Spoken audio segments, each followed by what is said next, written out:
Hello movie lovers, எப்படி இருக்கீங்க? இந்த வாரம் வெளிவந்திருக்கிற பல்ட்டி அப்படிங்கிற மூவி வந்து ஒரு 3 விஷயத்துக்காக டெஃபினட்டாக நீங்கள் தேட்டரில் போய் என்ஜாய் பண்ணலாம்.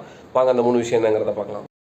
மூணாவது விஷயம் என்னென்னு வந்து பார்த்தீங்கன்னா, இந்த படத்தில் நடித்தவங்களோட நடிப்புக்காக இந்த படத்தை மிஸ் பண்ணாமல் நீங்கள் தேட்டரில் பார்க்கலாம். ஏன் அப்படி சொல்லணும்னு வந்து பார்த்தீங்கன்னா, இந்த படத்தோட ஹீரோ ஷான் நிகாமுக்கு வந்து இந்த படம் 25வது படம். அண்ட் இந்த படத்தில் அவரோட ரோல் வந்து பார்த்தீங்கன்னா வேறு லெவலில் இருக்குது. கபடி பிளேயராக வந்து ப்ளே பண்ணுறதாகட்டும், அண்ட் அவங்க ஃப்ரெண்ட்ஸ் கேங்கோட சுற்றும் போது அவர் அந்த ஃப்ரெண்ட்ஷிப்பு கொடுக்கக்கூடிய முக்கியத்துவமாகட்டும், அண்ட் ஒரு ஆக்ஷன் சீக்வன்ஸில் வந்து அவரோட பெர்ஃபார்மன்ஸ் ஆகட்டும், இப்படி எல்லா விதத்துலையும் வந்துட்டு அவர் வந்து தன்னோட பெஸ்ட்டை வந்து இந்த படத்தில் கொடுத்துருக்காரு அப்படின்னு தான் சொல்லணும். ஹீரோவோட ஃப்ரெண்டாக வரக்கூடிய சாந்தனம் பாக்கியராஜ் இந்த படத்தில் வந்து பார்த்தீங்க அப்படின்னா வேறு லெவலில் பெர்ஃபார்மன்ஸ் கொடுத்துருக்காரு அப்படின்னு தான் சொல்லணும். ஸோ இவ்வளோ நாள் இந்த இப்படிப்பட்ட நடிப்பு அவர் எங்கேயா வச்சிருக்காரு அப்படிங்கிற மாதிரி நமக்கு தோணுது. அந்த லெவலில் வந்து நடிப்பு வந்து வேறு லெவலில் கொடுத்துருக்காரு அப்படின்னு தான் சொல்லணும். ஸோ ஹீரோ ஆகட்டும், சாந்தனா ஆகட்டும், அவங்க கூட வரக்கூடிய இன்னும் 2 ஃப்ரெண்ட்ஸ் ஆகட்டும், எங்களுக்குலாம் பயம்னா என்னன்னே தெரியாது அப்படிங்கிற மாதிரி இந்த 4 பேர் வந்து வேறு லெவலில் சுற்றிக்கிட்டு இருக்காங்க. அண்ட் கபடி விளையாடும் போதும் சரி, ஃபைட் சீக்வன்ஸ்லையும் சரி, இந்த 4 பேரோட நடிப்பு வந்து அட்டகாசமாக இருக்குங்க. 4 பேரும் ஃபைட்டில் வந்து பின்னி பெடல் எடுத்திருக்காங்க அப்படின்னு தான் சொல்லணும். அடுத்து வந்து பார்த்தீங்கன்னா இந்த படத்தில் 3 முக்கியமான வில்லன் கேங் இருக்குது. அந்த 3 வில்லன் கேங்கில் ரொம்ப முக்கியமான ரோல் ப்ளே பண்ணது யாருன்னு வந்து பார்த்தீங்கன்னா செல்வராகவன் தான். அவரோட நடிப்பு, அவரோட மிடுக்கு தோரணெல்லாம் வந்து பார்த்தீங்கன்னா வேறு லெவலில் இருக்குங்க. அவர் வந்து காலபைரவனை கும்பிட்டுட்டு இருக்காரு. அதுக்கு தகுந்த மாதிரி அவர் போடக்கூடிய காஸ்டியூம்ஸில் வந்து பார்த்தீங்கன்னா லெஃப்ட் ஹேண்ட் சைடில் வந்து அதுக்கு தகுந்த மாதிரி வந்து டிசைன் பண்ணியிருப்பாங்க. அண்டு ரொம்ப அமைதியான வில்லன், எதுவுமே வந்து அலட்டிக்க மாட்டாப்புல, ரொம்ப அமைதியாக இருந்து ரொம்ப கொடூரமாக பிஹேவ் பண்ணக்கூடிய ஒரு ரோல் வந்து செல்வராகவன் வந்து ப்ளே பண்ணியிருக்காரு. ஸோ கிளைமேக்ஸ் சீன்லலாம் வந்து பார்த்தீங்க அப்படின்னா செல்வராகவனோட நடிப்பு வந்து வேறு லெவலில் இருக்கும். பட்டையை கிளப்பியிருப்பாப்புல. ஸோ அடுத்து இன்னொரு முக்கியமான வில்லன் கேங்கில் வந்து யாருன்னு வந்து பார்த்தீங்க அப்படின்னா சோடா பாபு அப்படிங்கிற ஒரு கேரக்டரில் வந்து டேரக்டர் அல்ஃபோன்ஸ் புத்திரன் வந்து பிரமாதமாக நடிச்சிருக்காரு அப்படின்னு தான் சொல்லணும்.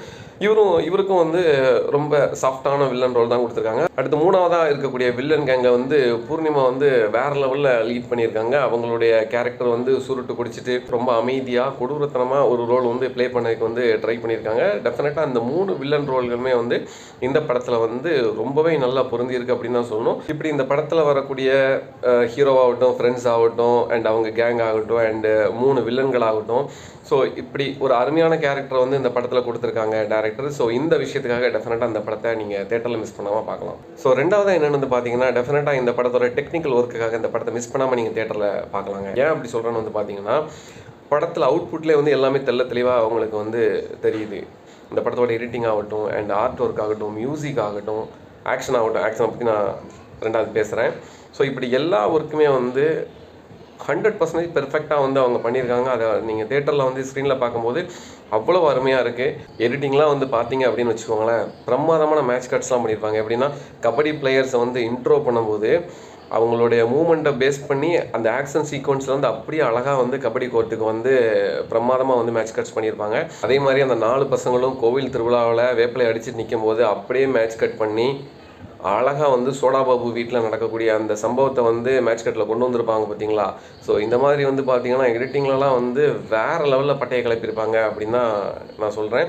எனக்குலாம் தேட்டரில் பார்க்கும்போது வேறு லெவலில் இருக்குப்பா, பிரமாதப்படுத்தியிருக்காங்க. நான் மட்டும் இல்லை, டெஃபினட்டாக நீங்கள் தேட்டரில் பார்த்தாலுமே உங்களுக்கு அந்த சீன் வரும்போது பார்த்தீங்கன்னா டெஃபினட்டாக உங்களுக்குமே தோணும், எடிட்டிங் வந்து பிரமாதப்படுத்தியிருக்காங்கயா அப்படிங்கிற மாதிரி தோன்ற அளவுக்கு வந்து டெக்னிக்கல் ஒர்க் வந்து வேறு லெவலில் இருக்குன்னு தான் சொல்லணும். அடுத்து வந்து பார்த்தீங்க அப்படின்னா டெஃபினட்டாக ஆர்ட் ஒர்க்கு. ஸோ நிறைய விஷயங்கள் வந்து படத்தில் வந்து ட்ராவல் ஆகி போய்கிட்டே இருக்கும். அண்ட் ஒவ்வொரு இடத்துல அந்த ஆர்ட் டைரக்டரோட மெனக்கெடல் வந்து ரொம்ப அதிகமாகவே நமக்கு தெரிஞ்சுது.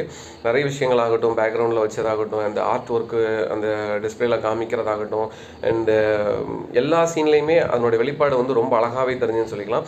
அது மாதிரி மியூசிக் சாய் அபயங்கர் அவரோட மியூசிக் வந்து இந்த படத்தில் வந்து ஃபஸ்ட் ஃபிலிம் மாதிரியே தெரியல, ரொம்ப அழகாக பண்ணியிருக்காரு. பேக்ரவுண்ட் ஸ்கோர்லாம் வந்து சூப்பராக இருக்குது. ஒவ்வொரு சீனில் அதுக்கு தகுந்த மாதிரி வந்து பேக்ரவுண்ட் ஸ்கோரை போட்டிருக்காரு. டெஃபினட்டாக இவருக்கு வந்து நல்ல ஃபியூச்சர் இருக்குது அப்படிங்கிறத அந்த படத்து மூலியமாக நமக்கு தெரியுது. ஸோ இந்த டெக்னிக்கல் ரீசன்ஸ்க்காக டெஃபினட்டாக இந்த படத்தை தேட்டரில் மிஸ் பண்ணாமல் பார்க்கலாம். அண்ட் பார்க்கும்போது நான் சொன்னது வந்து கண்டிப்பாக உங்களுக்கு வந்து தெரியும், எடிட்டிங்லாம் எந்த அளவுக்கு இருக்குது, அண்ட் ஆர்ட் ஒர்க் எந்த அளவுக்கு இருக்குது, மியூசிக் எந்த அளவுக்கு இருக்குது அப்படிங்கிறத டெஃபினட்டாக நீங்கள் ஃபீல் பண்ணுவீங்க.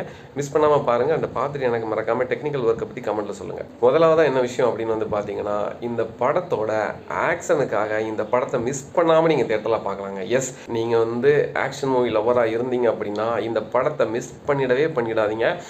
ஆக்ஷன்லாம் வந்து பார்த்தீங்க அப்படின்னா ஃபைட் சீன் வேறு லெவலில் இருக்குங்க. இந்த படத்தில் வந்து ஒரு 4 ஃபைட் சீன் இருக்குங்க. இந்த படத்தோட ஸ்டன் மாஸ்டர் வந்து 2 ஸ்டன் மாஸ்டர் நினைக்கிறேன், சந்தோஷ் அண்ட் விக்கி.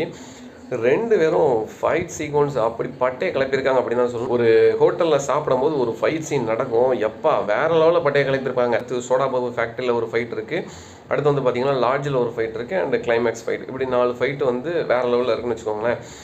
ஒவ்வொரு ஃபைட் சீனும் வந்து பார்த்தீங்க அப்படின்னா மிரண்டுருவீங்க, அவ்வளவு ஸ்பீடாக இருக்குது. அந்த ஃபைட் சீக்வன்ஸில் வந்து நம்ம ஹீரோவாகட்டும், சாந்திரமாகட்டும், ஹீரோ ஃப்ரெண்ட்ஸ் ஆகட்டும், அவங்க ஃபைட் பண்ணுறது, அண்டு வில்லன் கேங்ஸ் வந்து அதுக்கு ஈக்குவலாக ஃபைட் பண்ணுறது, அண்ட் அந்த சிச்சுவேஷன்ஸு இதெல்லாம் வந்து பார்க்கும்போது வந்து பார்த்தீங்கன்னா நீங்கள் வந்து அந்தளவுக்கு என்ஜாய் பண்ணுவீங்க. ஒரு ஆக்ஷன் மூவி லவராக நீங்கள் இருந்தீங்க அப்படின்னா ஒவ்வொரு ஃபைட் சீக்வன்ஸையுமே நீங்கள் வந்து டெஃபினட்டாக வேறு லெவலில் என்ஜாய் பண்ணுவீங்க. அண்ட் ஒன் மோர் பாயிண்ட் என்ன அப்படின்னா, இந்த ஃபைட் சீக்வன்ஸுக்கு தகுந்த மாதிரி நம்மளோட மியூசிக் டைரக்டரும் வந்து பார்த்தீங்க அப்படின்னா வேறு லெவலில் பேக்ரவுண்ட் ஸ்கோர் கொடுத்துருக்காரு. அண்ட் சினிமோட்டோகிராஃபர் அதுக்கு மேலே போய் ஒவ்வொரு ஃபைட் சீக்வன்ஸையும் அழகாக வந்து விஷுவல்ஸாக நமக்கு வந்து கொடுத்துருக்காரு. ஸோ அந்த ஃபைட் சீன்ஸ்லாம் வந்து பார்த்தீங்க அப்படின்னா என்னதான் ஹீரோ அண்ட் வில்லன் வந்து நல்லா ஃபைட் பண்ணாலும் விஷுவல்ஸ் அண்ட் பேக்ரவுண்ட் ஸ்கோர் வந்து தெளிவாக இல்லை அப்படின்னா வந்து அந்தளவுக்கு வந்து ஆடியன்ஸ் கிட்ட கொண்டு போய் சேராது. ஸோ இந்த 3 பேரோட கோஆர்டினேஷன் வந்து இந்த படத்தோட அவுட்புட் வந்து நீங்கள் பிக் ஸ்க்ரீனில் பார்க்கும்போது வந்து வேறு லெவலில் என்ஜாய் பண்ணுவீங்க. ஸோ இப்படி இந்த 3 விஷயத்துக்காக இந்த படத்தை வந்து நீங்கள் தேட்டரில் மிஸ் பண்ணாமல் பார்த்துட்டு உங்களுடைய ஒப்பீனியன் என்ன அப்படிங்கிறத எனக்கு மறக்காமல் கமெண்ட்டில் சொல்லுங்கள். இன்னொரு முக்கியமான பாயிண்ட்டு, ஏற்கனவே நான் சொன்ன மாதிரி இந்த படம் ஃபுல்லாக வந்து பார்த்தீங்கன்னா நிறைய ஃபைட் சீன் இருக்குது. ஸோ குழந்தைகளை கூட்டிகிட்டு போகாமல் இருக்கிறது நல்லது அப்படின்னு தான் என்னோட பர்சனல் ஒப்பீனியன். மறுபடியும் இன்னொரு வீடியோவில் சந்திக்கலாம். டாடா பாய்.